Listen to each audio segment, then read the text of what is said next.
మేము చూడలేంది, దాటలేంది, చూచేలాగా దాటేలాగా ఆ గ్రేస్ ఇది నన్ను అనుగ్రహించమని ఎంపవర్ చేయమని యేసుక్రీస్తు నన్ను అడిగి పెట్టుకుంటున్నాను తండ్రి. ఆమేన్. బైబిల్స్ తీసుకుందాం.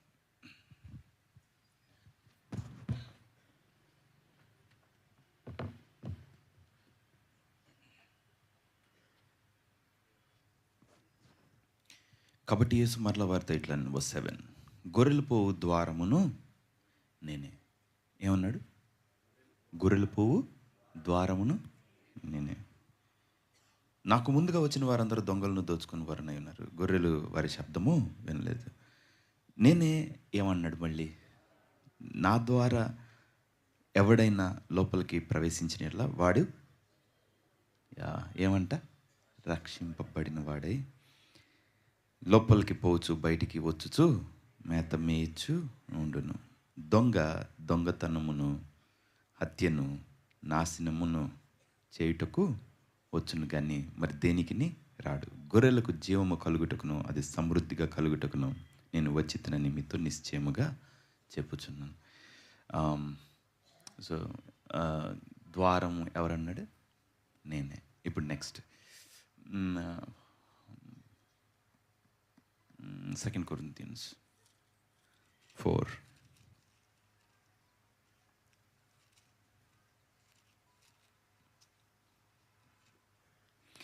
verse 1. ఈ పరిచర్య పొందిన వారమై కరుణింపబడిన దేవుని అయితే కుయుక్తిగా నడుచుకున్నకి దేవుని వాక్యం వంచముకు బోధింకు సత్యము ప్రత్యక్షపరచడం వలన ప్రతి మనుషుని మనసాక్షి ఎదుట మమ్మల్ని మేమే వినిపించుకో. 3. మా సువార్త మరుగు చేయబడిన ఎడల నశించుచున్న వారి ఏమన్నాడు? నశించుచున్న వారి విషయములోనే ఏమైందంట? హిడెన్. అది వాళ్ళ విషయంలోనే మరుగు చేయబడింది. ఓకే. దేవుని స్వరూపి అయి ఉన్న క్రీస్తు ప్రకాశము. ఓకే. దేవుని స్వరూపి అయిన క్రీస్తు కనపరచు సువార్త ప్రకాశము.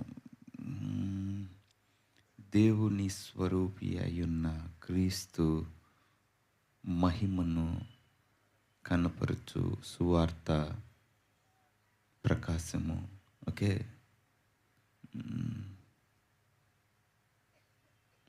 వారికి ప్రకాశింపకుండు నిమిత్తము ఏమైందంట?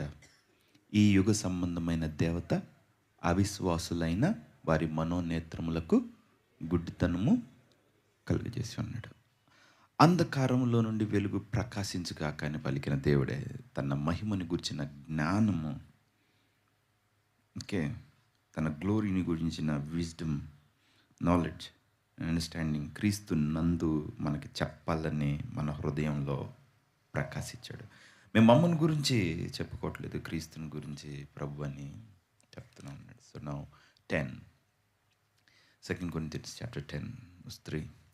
మేము శరీరధారులమైన నడుచుకొనుచున్నాను, శరీర ప్రకారము యుద్ధము చేయము. మా యుద్ధ ఉపకరణములు శరీర సంబంధమైనవి కావు, కానీ దేవుని ఎదుట దుర్గములను పడద్రోజాలిన బలము కలవై ఉన్నాయి. మేము వితర్కములను దేవుని గురించిన జ్ఞానమును అడ్డగించు ప్రతి ఆటంకమును పడద్రోసి ప్రతి ఆలోచనను క్రీస్తుకు లోబడినట్లు చెరపట్టి మీరు సంపూర్ణమైన విధేయత కనపరిచినప్పుడు సమస్త విధేయతకు ప్రదర్శన చేయ సిద్ధపడి.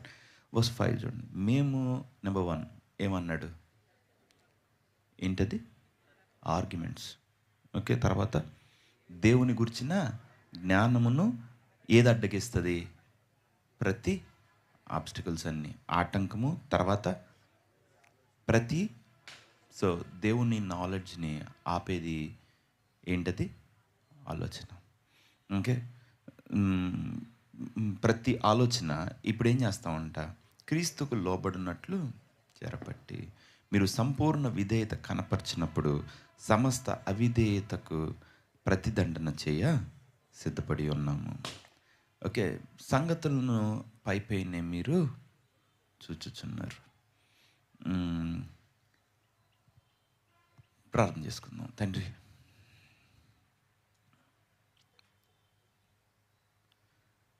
నీ నిజమైన ప్రపంచంలోకి, నీ ఆత్మలోకి, దానిలో మాకు సిద్ధపరిచిన ప్రతి దానిలోకి నువ్వు నడిపించమని, మా కోసం నువ్వు సిద్ధపరిచి ఉంచిన నీ విజ్డమ్, నాలెడ్జ్ యేసుక్రీస్తులో ఆ సమస్త మహిమ మాకు ఓపెన్ చేయాలని నువ్వు అనుకుంటున్నావు. కాబట్టి ఏ మహిమకు వాళ్ళు పాత్రలో ఆ మహిమ వాళ్ళకి నువ్వు అనుగ్రహించమని, ఆ ప్రత్యక్షత వాళ్ళకి ఇవ్వమని, వాళ్ళ హార్ట్స్ను ఓపెన్ చేయమని యేసుక్రీస్తు నామమున అడిగి వేడుకొంచున్నాను తండ్రి. ఆమేన్. రైట్, కూర్చుందాం.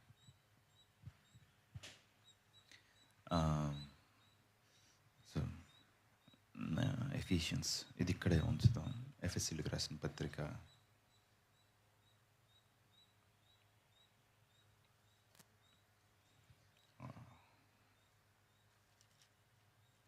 6వ అధ్యాయం. తుదకు ప్రభు యొక్క మహాశక్తిని బట్టి ఆయన యందు బలవంతులయ్యుండుడి. మీరు అపవాది తంత్రములను ఎదిరించుటకు శక్తి గలవారగునట్లు. ఏంటి అపవాది టాక్టిక్స్? ఓకే, అపవాది తంత్రములను ఎదిరించుటకు శక్తి గలవారు అగునట్లు, అపవాది తంత్రాలని ఎదిరించడానికి శక్తివంతులు అవటానికి. ఓకే ఓకే, వైల్స్ ఆఫ్ సైటన్ అన్నాడు, వాడి తంత్రములు. ఓకే, వాడిని ఫైట్ చేయట్లేదు, మనం దేన్ని ఫైట్ చేస్తున్నాం? వాడిని తంత్రాన్ని ఫైట్ చేస్తున్నాం, తంత్రములను. ఓకే, ఇంకా మనం పోరాడిన శక్తిమంతులు దేవుడిచ్చు సర్వాంగ కవచమును ధరించుకోండి. ఏలయనగా మనము పోరాడున్నది శరీరులతో కాదు, ప్రధానులతోనూ అధికారులతోనూ ప్రస్తుత అంధకార సంబంధులకు లోకనాథులతోనూ ఆకాశ మండలమందున దురాత్మల సమూహముతోనూ పోరాడుచున్న మందు చేతను మీరు ఆపద దినమందు వారిని ఎదిరించుటకును సమస్తమును నెరవేర్చిన వారై నిలువబట్టుకును శక్తిమంతులగునట్లు దేవుడు ఇచ్చు సర్వాంగ కవచమును ధరించుకోండి. ఎలానగా ఎట్లా చేయాలి? అది మీ నడుముకి ఏం చేయాలంట? ట్రూత్, అదే సత్యమును దట్టిని కట్టుకొని, నీతి అను మైమరువు తోడుకొని, రైచియస్నెస్ అనే బ్రెస్ట్ ప్లేట్ చెస్ట్కి పెట్టుకుంటారు కదా డిఫెన్స్కి, అది పెట్టుకొని, పాదములకి ఏం చెప్పులు వేసుకోవాలి? సమాధానం, పీస్ అనేది వేసుకోవాలన్నమాట. Okay, not all gospel but the gospel of piece. Okay, మనం అడుగు పెడితే పీస్, రైట్? ఎందుకంటే మీరు ఏ ఇంటికి వెళ్ళి సమాధానం అని చెప్తారో ఆ ఇంటికి సమాధాన పాత్రులు అక్కడ ఉంటే వచ్చునన్నాడు. అక్కడ ఎవడు లేకపోతే మీ సమాధానం తిరిగి వచ్చునన్నాడు. అది ఏందో ఆబ్జెక్ట్ లాగా చెప్పాడు, సబ్స్టెన్స్ లాగా, మనిషిలాగా. పీస్ అంటే పీస్ అటు వెళ్ళిద్ది, అక్కడ ఏ పీస్ తీసుకునేవాడు లేకపోతే నీ పీస్ నీకు వచ్చేసిద్దని. తీసుకునేవాళ్ళు ఉండకపోతే భలే ఉంటుంది, మొత్తం మనకే వస్తుంది. పాదములు సమాధాన సువార్త వలనైనా సిద్ధ మనస్సును జోడు తొడుగుకొని ఏమన్నాడు? నిలబడ్డు. సో నిలబడాలంటే దేని మీద నిలబడాలి? పీస్ మీద నిలబడాలి. ఓకే, ఇవన్నీ కాక విశ్వాసమును, ఇవన్నీ కాక ఫెయిత్ అనే ఏం చేయాలి? డాలుని పట్టుకొని దానితో మీరు దుష్టుని అగ్ని బాణములన్నిటినీ ఆర్పుటకు ఏమవుతారు? శక్తిమంతులగుదురు. మరియు రక్షణను ఏంటది? హెల్మెట్, శిరస్త్రాణమును పెట్టుకోండి. దేవుని వాక్యము అను ఆత్మ ఖడ్గమును, వర్డ్ ఆఫ్ గాడ్ అనే దేవుని స్వాడ్ని ఏం చేయమన్నాడు? ధరించుకొనుడి. ఆత్మ వలన ప్రతి సమయమందును ప్రతి విధమైన ప్రార్థనను విజ్ఞాపనను చేయుచు ఆ విషయమై సమస్త పరిశుద్ధుల నిమిత్తము పూర్ణమైన పట్టుదలతో విజ్ఞాపన చేయుచు, ద కీవర్డ్ మెలకుగా ఉండుడి. సో ప్రార్థన చేస్తున్నాం చాలు కదా? కాదు కాదు, ప్రార్థన చేయుచు ఆ విషయమై నువ్వు ఎట్లుండాలి? మెలకువగా ఉండాలన్నాడు. సో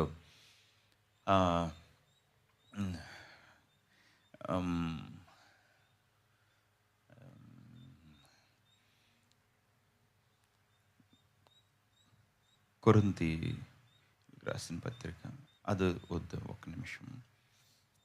మత్తయి సువార్త 13 తీయాల్సిన అవసరం లేదు, వెరీ ఫెమిలియర్ వర్స్. విత్తువాడు విత్తుటకు వెళ్ళాను, ఆయన విత్తుచుండగా కొన్ని త్రోవ పక్కన కొన్ని ముళ్ళ పొదల్లో చాలా మనులేని రాతి నెలలు పడ్డాయి. కొన్ని మంచి నేలను పడ్డాయి. ఓకే. మంచి నేలను పడినాయి 30 60 100 ఫలించినాయి. త్రోవ పక్కన పడింది సాతానొచ్చి అంటే పక్షులు వచ్చి వాటిని ఎత్తకపోయినాయి అన్నాడు. ముళ్ళ పొదల్లో నుండి ఐహిక విచారంలో ధనమోహం వాళ్ళని వాక్యాన్ని అణిచివేయను అన్నాడు. ఓకే. మన్ను లేని దగ్గర విత్తబడినోడు ఎవడంటే వాక్యం విని సంతోషిస్తాడు, కానీ శ్రమైన హింసైన రాగానే వాడిపోతాడు, ఎందుకంటే వానిలో వేరు లేదన్నాడు. సో రోమన్స్ చాప్టర్ 8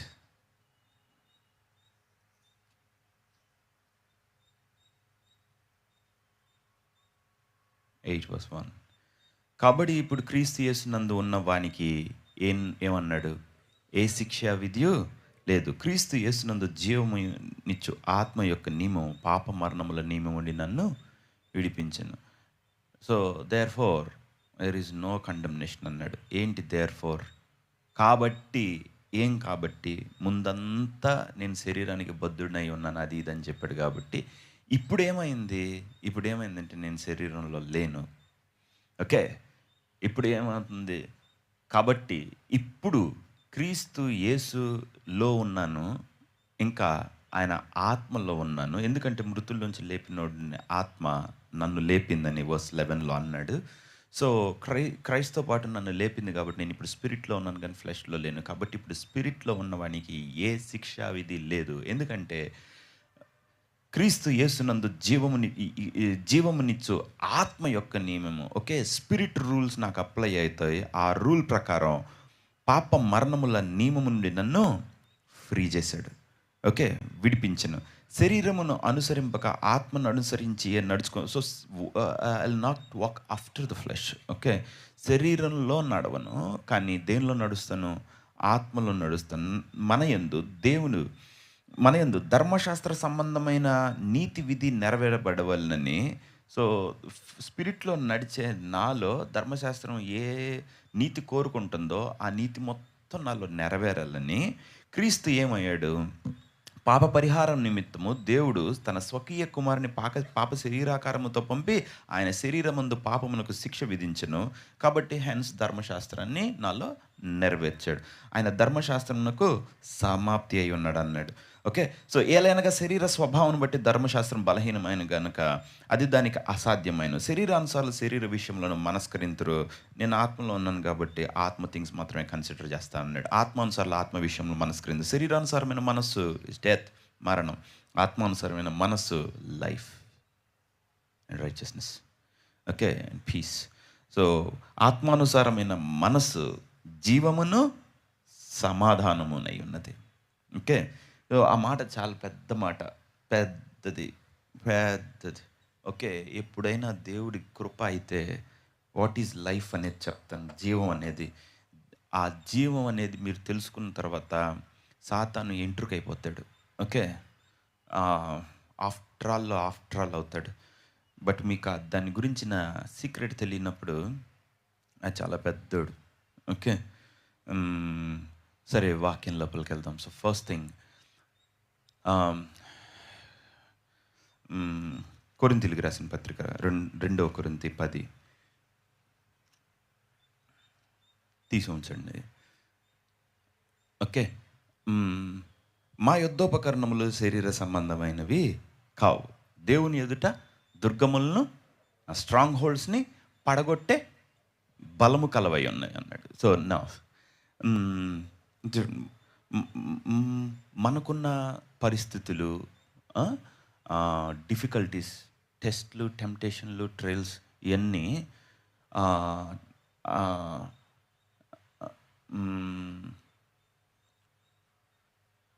మనం చూసే పద్ధతిని మార్చాలి. ఓకే. అందరిలాగానే మనం కూడా చూసామనుకుందాం. ఇప్పుడు లోకంలో ఉన్నవాడికి ఒక సమస్య వచ్చింది అనుకుందాం, దాని పేరే సమస్యగా పెట్టాడు. తప్పు.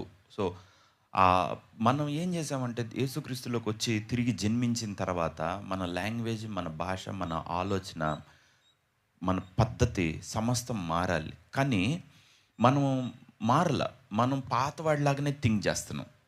అంటే యేసు ప్రభు లోపల స్పిరిట్‌లో నిన్ను రిన్యూ చేసాడు గానీ, నూతన ఆత్మ దయచేసాడు గానీ, నూతన మనసు ఇవ్వల.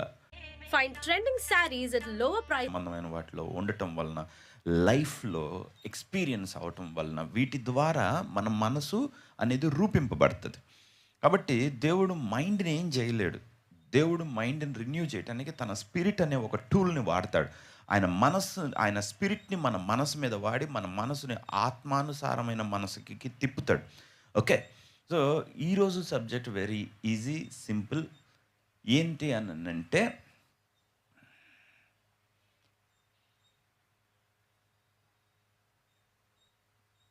డెవిల్ ఏసే ట్రాప్ మొత్తం మనం తీసుకోవటం చేతవ్వగలగాలి. ఓకే. సో, సాతాను మీరు ఏది గ్రహించరో అది మీకు పోరాటం అయిద్ది. ఓకే. మనం గుర్తుపట్టని things first small things, but later on అవి పెద్దవవుతాయి. ఒక చిన్న ఉదాహరణ చెప్తాను. ఇది ఇంటర్‌లోనో, 10థ్‌లోనో సప్లిమెంటరీనో ఏదో మరి ఇంగ్లీష్‌లోనో దేనిలోనో వచ్చిద్ది. Trojan horse. ఓకే. ఇప్పుడు సాఫ్ట్‌వేర్ కనిపెట్టేటప్పుడు కూడా ట్రోజన్స్ అంటారు. అంటే ఆహ్, అంటే ఒక కోటని ఛేదించలేరు. ఆ కోటని ఛేదించటానికి ఏం చేయాలి అని ఆలోచించి ఏం చేస్తారంటే, ఓ చెక్క గుర్రం ఒకదాన్ని తయారు చేస్తారు. ఒక చెక్క గుర్రం ఒకటి తయారు చేసి, ఆ చెక్కలో అంటే అంటే ఆ ప్లేస్‌ని కొట్టలేరనమాట. ఆ కోట శత్రు దుర్భేద్యమైంది. అంటే అసలు లోపలికెళ్ళలేం. ఆర్చర్స్ అందరూ ఉంటారు కాబట్టి అసలు దానిలోకి ఎవ్వడు ఎళ్ళలేడు. సో, ప్లాన్ ఆలోచించి ఒక గుర్రం ఒకదాన్ని తయారు చేస్తారు. ఆ గుర్రం లోపల సైనికులందరూ కూర్చొని ఉంటారనమాట. ఓకే. వీళ్ళేం చేస్తారంటే, అరే! గుర్రం ఇక్కడ ఉందని చెప్పి ఆ గుర్రాన్ని వాళ్ళే పట్టుకొని మరి కోట లోపలికి తీసుకొనెళ్తారు. అర్ధరాత్రి అయినప్పుడు ఏం చేస్తారంటే, ఆ గుర్రంలోంచి అందరూ దిగి కోటను మొత్తం కాంకర్ చేసుకుంటారు చంపేసి. ఓకే. సో, ట్రోజన్ అంటే ఏంటంటే అట్లా రహస్యంగా లోపలికి దూరేవి. ఓకే. అదక్కడ కనపడగానే మనమే లోపలికి తెచ్చుకున్నాం లేదా? సో, ఇప్పుడు వైరస్ కూడా హ్మ్, వ కంప్యూటర్స్‌లో వైరస్‌ని ట్రోజన్స్ అంటారు. ఒక certain kind of things. Okay. అదొక అటాక్ అనమాట. Trojan horse. డిఫరెంట్ ఉంటాయి. అదొక కైండ్ ఆఫ్ అటాక్. సో, అది ఏం చేస్తదంటే మనలో ఉండి మన సమాచారం తీసుకెళ్ళి బయటికి ఇస్తా ఉంటది. ఓకే. అట్లా సాతాన్ అనేవాడు ఇప్పుడు మీకు చూపించిన ఎగ్జాంపుల్‌లో సాతాను వాళ్ళతో ఏమన్నా పోరాడాడా? వచ్చి బాణాలేసి ఆర్మీ అంతా తీసుకొనొచ్చి ఎదుట బారులు తీరి యుద్ధం చేశాడా? అస్సలు. ఎందుకంటే ఒకడు బలవంతుడంటే వాడితో సాతాను అనేవాడు అట్లా ఎదురు రాడు. అర్థమవుతుందా? మీ దృష్టిలో మీరు బలహీనమేమో గానీ, సాతాను దృష్టిలో మీరు చాలా స్ట్రాంగ్. అర్థమవుతుంది. ఎందుకు అనంటే, ఒక్కసారి మీరు కళ్ళు తెరిస్తే వాడు ఛాన్స్ లేదు. బికాస్ మీలో తిరిగి లేచిన ఆత్మ ఉంది. యేసు ప్రభువులో చచ్చిపోయి తిరిగి లేసిన ఆ రిజరక్షన్ పవర్ ఉంది. కాబట్టి దాన్ని అదంటే ఏంటో కూడా తెలీదు సాతానికి. అంటే దాన్ని ఏ విధంగా ముట్టుకోవాలి, చెయ్యాలి అది అది డీల్ చేయగలిగింది కాదు. యేసు ప్రభు తిరిగి లేచిన తర్వాత మనకు వారసత్వంగా ఇయ్యబడిన the greatest power on earth and in heaven. పరలోకంలో గానీ, భూమి మీద గానీ ఎవరి దగ్గర లేనంత శక్తి ఈజ్ ఇన్ యువర్ స్పిరిట్. కాబట్టి నువ్వు ఒక్కసారి ప్రార్థన చేసావు అనుకుందాం, చచ్చిపోవాల్సి వస్తుంది డెవిల్. కాబట్టి వాడేం చేస్తాడంటే నిన్ను చూసినప్పుడు నువ్వు చాలా స్ట్రాంగ్ హోల్డ్ సాతానికి. నువ్వు చాలా బలవంతుడివి, చెప్పలేనంత బలవంతుడివి. కాబట్టి వాడు ఏం చేయాలంటే ఓ మంచి తలుపు ఒకటి ఎంచుకోవాలి. మంచిది బ్యాక్ డోర్ ఎక్కడైనా ఎతికి పట్టుకోవాలి. ఓకే. ఎట్లా చెయ్యాలి? ఎలా చేస్తాడంటే సాతాను స్ట్రాటజీ మనల్ని పరిస్థితుల్లో పోరాడాడు. ఓకే. దేవుడైనా సాతానైనా పనిచేసే విధానం పద్ధతి అదే. ముందు ఒక మాటలో వస్తారు. ఆ తర్వాత ఆ మాటని రియాలిటీకి తీసుకెళ్తారు. ఇది స్ట్రక్చర్ ఇన్ ద స్పిరిట్. ఆత్మలో ఎప్పుడు కూడా, ఎందుకంటే మీరు మిమ్మల్ని స్పిరిట్‌గా చూసుకోవట్లే. మీరు మనుషులుగా చూస్తున్నారు. మీరు వింటున్నా అనుకుంటున్నారు. మీరు చూస్తున్నా అనుకుంటున్నారు. ఆ ప్లేస్‌లో ఉంటే సాతాను మామూలుగా బాల్స్ జగుల్ చేసినట్టు 3 బంతుల్ని గాల్లో ఎగరేసినట్టు 3 కాదు 10 అయినా ఎగరేస్తాడు. ఓకే. సో, మిమ్మల్ని అట్ట ఆడుకుంటాడు. మీరు ఎప్పుడైతే స్పిరిట్ అనుకుంటారో అప్పుడు తప్ప సాతాను అనేవాడిని కనిపెట్టడం కష్టం. సో, దేవుడు ఇన్ ది స్పిరిట్ 2 ఫార్మ్స్‌లో వస్తాడు. 2 విధానాలుగా వస్తాడు. ఫస్ట్‌ది ఏందంటే త్రూ వర్డ్, మాట చేత. రెండోదేందంటే ఆ మాటని నీకు రియాలిటీలోకి తీసుకొచ్చే ద్వారా, దాన్ని నీకు ఎలిగించటం ద్వారా, ఓకే. దాన్ని నీకు నిజం చేయటం ద్వారా వస్తాడనమాట. ఆ మొత్తాన్ని ఒక్క మాటలో పెట్టాలంటే ప్రత్యక్షత. ఓకే. సో, ఈ 2 వేస్‌లో దేవుడొస్తాడు. So, first thing is knowledge of God. And second thing, ఆ నాలెడ్జ్‌ని గురించిన revolution which is the reality. Okay. So, దేవుడు దేవుడైనా ఆ రూపంలో రావాలి, సాతానైనా ఆ రూపంలోనే రావాలి. కాబట్టి సాతాను ఏం చేస్తాడంటే, అంటే ఆత్మలోకి యాక్సెస్ ఉండేది. మిమ్మల్ని పడేయాలంటే ఏం చేయాలి? ఏదో ఒక నరం ఒత్తటమో, ఏదో ఒక పాయింట్ ఉంటుంది కదా! ఆ పాయింట్‌ని పట్టుకున్నప్పుడు will become weak. In the same way వాడి టార్గెట్ మీరు పడిపోవటం కాదు, మీ స్పిరిట్ పడిపోవటం, మీరు ఎంటైర్ ఫెయిల్ అవటం. కాబట్టి తను ఎలా ఆలోచిస్తాడంటే, స్పిరిట్‌లోకి ఎంటర్ అవ్వటం ఎట్లా? ఇతను స్పిరిచువల్లీ స్ట్రాంగ్. కాబట్టి ఆత్మని ఇతన్ని వీక్ చేయాలంటే ఏం చేయాలి? ఏం చేయాలంటే తన మనసులోకి ఎంటర్ అవ్వాలి. ఓకే. మనం తన మైండ్‌లోకి ప్లేస్ చేసుకోవాలి. ఓకేనా?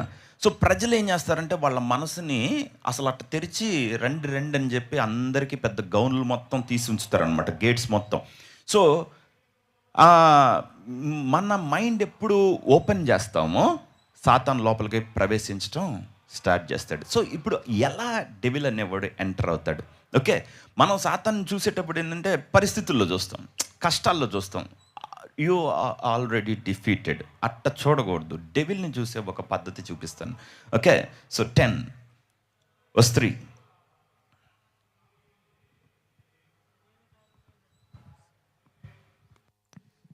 మేము శరీరదారులమై నడుచుకొనుచున్నను శరీర ప్రకారం యుద్ధము చేయము.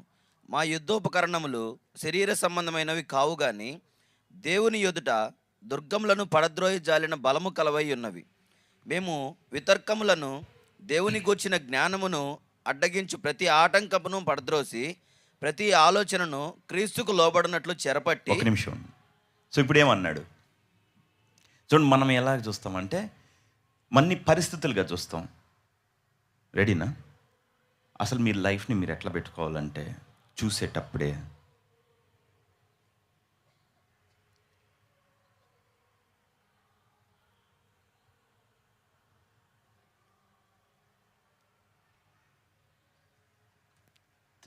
అవసరమా చెప్పాలా వద్దా అనేది.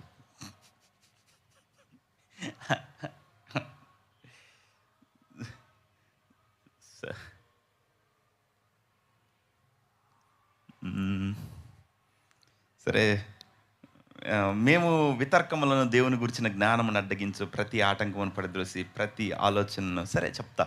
సరే, మీరు ఎలాగ చూడాలంటే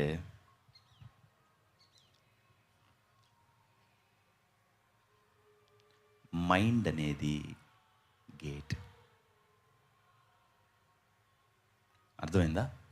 మనసు అనేది ఒక ఎంట్రన్స్,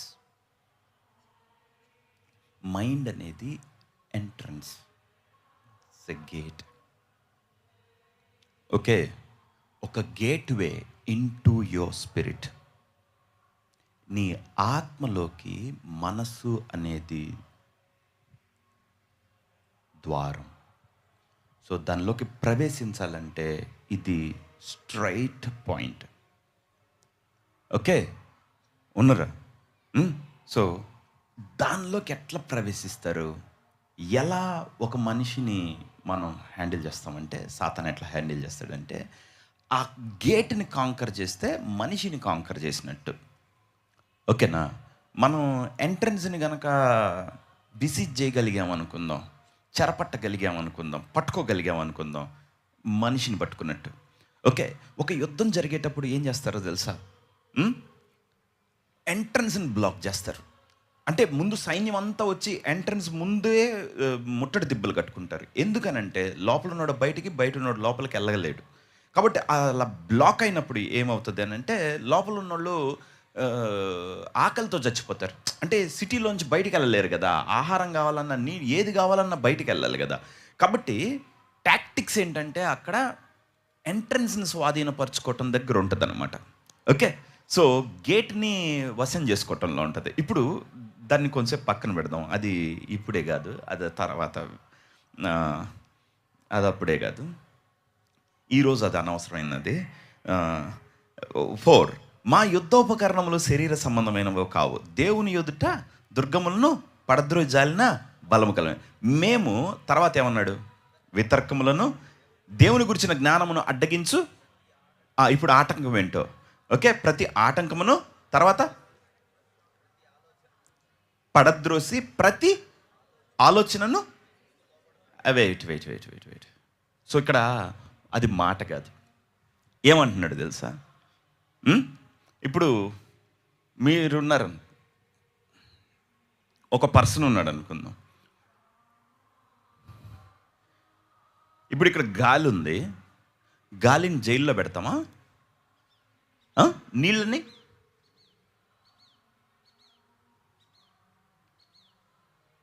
పెట్టం కదా, స్పిరిట్ని పెట్టలేం కదా.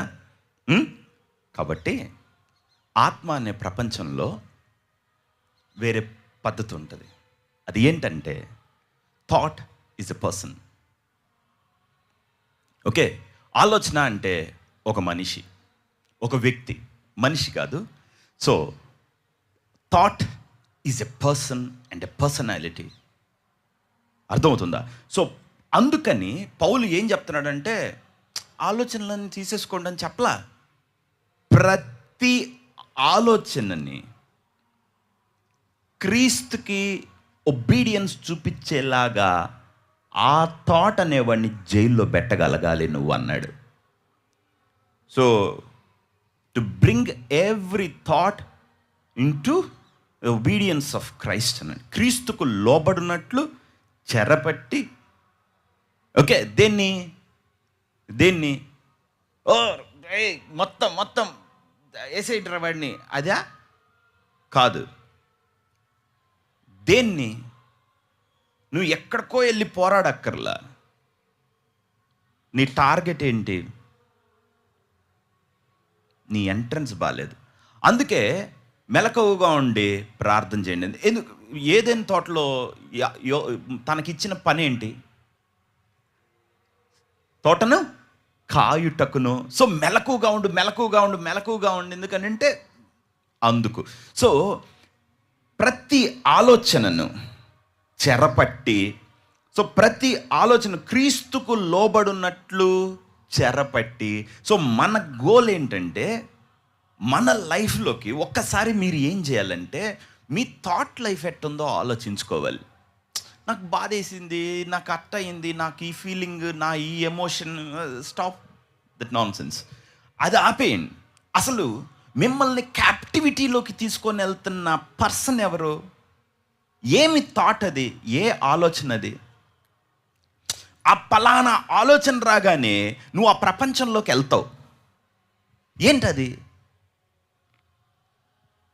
ఆలోచన అనేది ఒక ప్రపంచాన్ని ఓపెన్ చేస్తుంది, ఒక రెలం, అది ఒక లోకం. ఓకే, కాబట్టి ఏమంటాడంటే ఇదిగో సాతాను వస్తాడు, అట్లయిద్ది, యుద్ధపకం తంత్రాలు ఇవన్నీ కాదు. డెవిల్కి వచ్చే ఒక పద్ధతి ఉంది. ఆ పద్ధతి ఏంటంటే సాతాన్ అనే వచ్చాడనేవాడు నువ్వు కనిపెట్టాలంటే ఎవ్రీ థాట్, ప్రతి థాట్ స్కాన్ అవ్వాలి. ఓకే, నీ మనసు సర్వేలెన్స్ కింద ఉండాలన్నమాట. ఓకే, క్రీస్తుకు లోబడినట్లు ప్రతి ఆలోచనని ఏం చేయాలన్నాడు? చెరపట్టి. ఓకే, సో మీరు ఇప్పుడు పలాంది లేదు అన్నది అది ఉందో లేదో తర్వాత, లేదనేది మీ ఆలోచనలో ఎంత బలంగా ఉంటుందో తెలుసా? ప్రతిసారి ఆ ఆలోచన వచ్చినప్పుడు నువ్వు సున్నా, లేదు లేదు లేదు. సో డిఫరెంట్ వేస్ ఉంటాయి అన్నమాట ఈ థాట్లో. ఆ థాట్కి ఆలోచన plus the emotion and the feeling అనేది యాడ్ చేసామంటే పరిపూర్ణమైన యానిమేటెడ్ పర్సన్, వ్యక్తి. అర్థమవుతుంది కదా? ఒక ఆలోచన అంతవరకు ఉంటే ఓకే, కానీ ఆ ఆలోచనకి మన డిజైర్స్, మన ఎక్స్పెక్టేషన్స్, మన ఫీలింగ్స్, ఎమోషన్స్ అన్నిటిని యాడ్ చేసినప్పుడు ఇంకా నువ్వు అసాధ్యం గెలవటం. ఓకే, సో ఈ థాట్ విధానం డిఫరెంట్ స్టైల్స్ ఉంటుంది, పద్ధతులు ఉంటాయి. Okay, but everything is a thought. But ఆ థాట్లో డిఫరెంట్ వేరియేషన్లు ఉంటాయి. అనగా మీకు అర్థమైందా? ఇప్పుడు ఒక నల్ల జాతీయుడు, తెల్ల జాతీయుడు, బ్రౌన్ స్కిన్ టోన్ ఉంటుంది కదా, ఆ టైప్లో ఆలోచన అనేది నెంబర్ 1 ఫియర్గా వస్తుంది, నెంబర్ 2 కన్ఫ్యూజన్, అన్సర్టనిటీగా వచ్చింది. అర్థమవుతుంది? డిఫరెంట్ విధానాలు అన్నమాట వాడు వచ్చేది. కొన్ని అన్బిలీఫ్గా వస్తాయి, కొన్ని ఇది భలే ఉంటుంది డౌట్గా వచ్చింది. అంటే దాన్ని నువ్వు గెలవలేవు. ఓకే, సో ఆలోచన అనేది అబద్ధమని కనిపెట్టడానికి చాలా ప్రాసెసింగ్ కావాలి నీ స్పిరిట్కి. మీకు అర్థమవుతుందా? సో మనలో అనుమానం, భయం,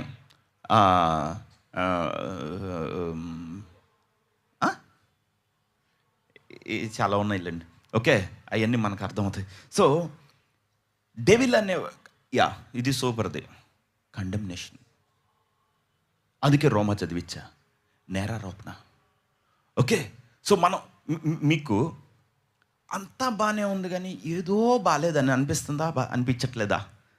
ఓకే, సో సాతాను ఏం చేస్తాడో తెలుసా? ఏదైనా తోటలో ఉన్నారు ఉంటే దేవుడు సకల మంచి చేస్తే నేరుగా తీసుకెళ్ళి ఆ చెట్టు దగ్గర, అందులో ఆ కాయ దగ్గర చూపిస్తాడు స్ట్రైట్ అవే. సో వాడు మన ఆలోచనని తిప్పే విధానం చూసారా? రైట్, ఇది నిజమా? ఈ తోట చెట్లలో దేన్ని నేను తినవద్దని దేవుడు చెప్పినా మీరు చావరు ఇస్ ద థాట్. అర్థమవుతుంది కదా? ఇప్పుడు ఆ థాట్ ఏ విధంగా ఉంది? అబద్ధం. దానిలో మంచి ఉందా లేదా? సో సాతాను అనేవాడు ప్రవేశించాడని నువ్వు ఎలా తెలుసుకుంటావు అని అంటే నీ థాట్, నువ్వు హౌ యు థింక్, అది నువ్వు ఎప్పుడు పరీక్షించుకుంటా ఉండాలి. నువ్వు ఎప్పుడు పరీక్షించుకోలేదు అని అంటే దాని అర్థం ఏంటంటే అవిధేయులైన వారి మనోనేత్రములకు ఏం చేశాడు? గుడ్డితనము కలుగు చేశాడు. సో నువ్వు థాట్ని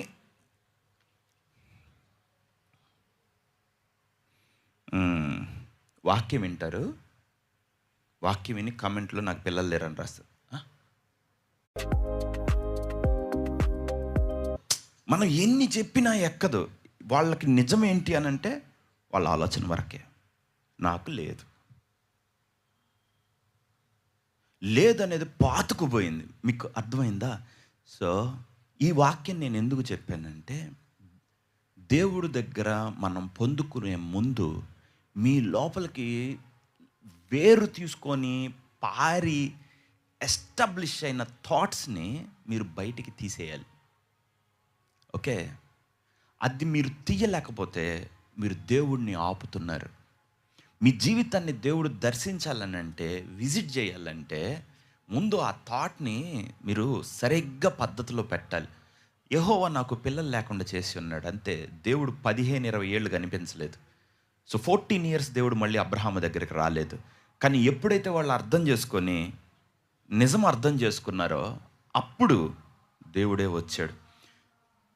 డీప్గా మీ లోపలికి వెళ్ళిపోయిన థాట్స్ని ఒక్కసారి ఆలోచించండి. ఒక ఆలోచనే, ఆ ఒక్క ఆలోచన 100 ఆలోచనలు క్రియేట్ చేస్తుంది. కానీ ద రూట్ కాజ్ మీరు ఎతకాలి. నేను ఎందుకు నా లైఫ్లో ఆవేశం అనేది ఎందుకు ఉంది? నా లైఫ్లో దిగులు ఎందుకు ఉంది? బాధ ఎందుకు ఉంది? ఫియర్ ఎందుకు వస్తుంది? ఓకే, అన్సర్టనిటీ ఎందుకు ఉంది? Go to the root cause. ఏమి ఏ థాట్స్ ఏం చేస్తాయంటే ప్యాటర్న్స్ తీసుకొస్తాయి. మీరు ఆలోచించే ఒక్క ఆలోచన తర్వాత ఆ ఆలోచనకు అనుగుణమైన సీక్వెన్స్ని ఏర్పరుస్తుంది. ఓకే, సో ఆ, ఆ, పేతురు గాలిని చూచి, నెక్స్ట్ మాట, భయపడి. సో గాలిని చూడగానే అతను అసలే సముద్రం మీద నడిచేవాడు. గాలి అంటే తనకున్న ఎక్స్పీరియన్స్ ఏంది? తెప్పనే తిరిగేసిద్ది కదా మనల్ని, ఎంతలో ఏముంది. సో గెన్నెసర్ అయితే ఎంత ఉంటుంది? పసిఫిక్ ఓషన్ ఎంత ఉంటుందా? దానికి ఆయన ఫీల్ అయ్యేది ఏంటి? But thought is so powerful. నువ్వు ఆ ఆలోచన అనేది చూసావంటే నెక్స్ట్ ఆ ఆలోచన ఏంది? అమ్మో గాలి వస్తే ఇది he cannot break that pattern. అర్థమవుతుంది కదా? ఆ ఆలోచన వాస్తవం అయిపోతుంది మీకు దేవుడు వాక్యం కొంచెం ఒక్క సెకండ్ పక్కన పెట్టి మీకు ఫ్లెష్లో ఒకటి చెప్తాను, ఓకే? మీకు అర్థం అవటానికి. నన్ను రాజేష్ ఉన్నాడు. సో ఒక టైంలో అరే పరిగెత్తుదాం పదా అన్న, ఇప్పుడు కాదు 10 ఏళ్ల క్రితం, ఓకే? నేనేమో పరిగెత్తేటప్పుడు అలసిపోను, ఓకే? ఇక దాన్ని ఆపలేం, ఎంత దూరమైనా పరిగెత్తాను. నేను ఇటు పరిగెత్తాను అనుకుందాం, ఆడు కూడా పరిగెత్తుంటాడు నాతో. నేను వెళ్ళి తిరిగి వచ్చేటప్పుడు మళ్ళీ ఎదుర్కొని మళ్ళీ నాతో పాటు వస్తూ ఉంటాడు. మళ్ళీ ఇటు మళ్ళీ ఇక్కడ మళ్ళీ ఫుల్ ఇంతే తన రేంజ్. నేను అటు వెళ్ళి నేను 6 కిలోమీటర్లు పడితే ఒక 2 కిలోమీటర్లు పరిగెత్తాడు, మళ్ళీ నాతోనే చేస్తున్నట్టు, ఓకే? సో ఏంటిరా అని అంటే అప్పుడు చెప్పి, నువ్వు పరిగెత్తటంలా చూస్తున్నావు, అది కష్టంలా చూస్తున్నావు. పద్ధతి ఏంటంటే నీ మనసుకి నువ్వు ఏం ఆలోచిస్తున్నావో అది నిజమా కళ లేకపోతే నిజమా ఊహ అన్నది తెలీదు. దానికి నువ్వేం ప్రజెంట్ చేస్తావో అది దానికి రియల్. అది జరిగిందా జరగలేదా కూడా దానికి అనవసరం. నీ మనసులో దెర్ ఈజ్ నో పెయిన్ అనుకున్నావు అంటే దానికి పెయిన్ తెలీదు. పరిగెత్తుతా నేను హాయిగా ఉన్నాను అనుకుందాం, నీకు హాయి మాత్రమే తెలుసు, నీకు అలుపు తెలియదు, ఓకే? మన సిస్టమ్ అలాంటిది, మన విధానమే అది. సో మనసుకి బ్రెయిన్కి ఇది కరెక్టా కాదా అని వివేచించే అంత పవర్ దానికి ఉండదు. సో ఇది దాని అడ్వాంటేజ్, డిసడ్వాంటేజ్ కూడా. అర్థమవుతుందా? మనలోకి ఒక ఆలోచన పెట్టి దాన్ని మన చేత థింక్ చేయించగలిగితే సాతాను, వెంటనే మనం ఆ ప్రపంచంలో ఉంటాం అంతే. హలో, నియంత్రణ ఉండదు, కంట్రోల్ ఉండదు దాని మీద. కాబట్టి బాగా ఆలోచించండి. సో నువ్వు ఏ కైండ్ ఆఫ్ థాట్ ఆలోచిస్తున్నావు, it never became reality, okay? అది నిజమే అవ్వలా, కానీ అది ఆలోచన అనే ప్లేస్లో ఉన్నప్పుడే నువ్వు అది అసలు నిజమని అది నమ్మే. ఎక్కడికి వెళ్ళిపోయింది ఆలోచన సీక్వెన్స్ తెచ్చింది, సీక్వెన్స్ విశ్వాసాన్ని తెచ్చేసింది. ఆ ఆలోచనకు ఒక ప్యాటర్న్, ఒక పద్ధతి త్రోవ వేసావు నువ్వు. ఆ త్రోవ వెళ్ళి నీ జీవితంలో వాస్తవ రూపం దాల్చింది. నీ వాస్తవం ఇప్పటికైనా జరిగిందా? జరగల. కానీ నువ్వైతే తీసుకున్నావా? లేదు, నువ్వు మళ్ళీ అక్కడే ఉన్నావు. మీకు అర్థమవుతుంది కదా? సో ఎంతమందో అక్కడ వస్తారు, నేను వ్యాపారం పెట్టాలనుకుంటున్నాను, అది సక్సెస్ అయిద్దా? అవునా? అలా అయితే అసలు ఎందుకు పెట్టం? నీ ఆలోచనే తప్పు, ఓకే? పెట్టేటప్పుడు తెలీదా ఇది అవ్వదు అని? నీకు అవ్వదు అనిపించేలాగా పెడుతున్నావు అంటే ఈ ఖచ్చితంగా సక్సీడ్ అయ్యిద్ది అనే మనసు లేకుండా నువ్వు పెడుతున్నావు అని అంటే నువ్వు డౌట్లోనే పెడుతున్నావు, యూ విల్ ఫెయిల్, ఓకే? అంటే మీ ఆలోచనని ఎంత రిఫైన్ చేయాలో కానీ మన చేత సాతాను ఏం చేస్తాడంటే ఎవ్రీ టైం ఇంపల్సివ్, మనకి ఇష్టంగా ఉన్న విధంలో మాట్లాడతాడు కదా. అది రావటం అది మీకు అర్థమైంది కదా? ఇప్పుడు గవర్నమెంట్ ఏం చేస్తుందంటే ఈ అమెజాన్లు, ఫ్లిప్కార్ట్లు, బజాజ్ ఫినాన్స్ ఇవన్నీ ఉంటాయి కదా, ఈ యాప్లు. మీరు ఏ కార్డుతో కొంటారో ఆ కార్డులో వాళ్ళందరినీ ఇప్పుడు మర్యాదగా 2025 లోపలికల్లా ఉన్న ఆ బ్యాక్ డోర్స్ అన్ని మూసేయమని చెప్పింది. అంటే దాని అర్థం ఏంటంటే వారు మీరు కొనాలన్న ప్రోడక్టే అక్కడ పెడతారు. వాళ్ళ అమెజాన్ వెబ్సైట్ కూడా డిజైన్ అయ్యి ఉండేది ఎట్లా అంటే కరెక్ట్గా కొనిపించాలనుకున్నదే, మార్జిన్ ఉండేదానికే వెళ్ళిద్ది అది. ఫ్లిప్కార్ట్ కూడా అలాగే వెళ్ళిద్ది. ఇవన్నీ బజాజ్ ఫినాన్స్ ఎలా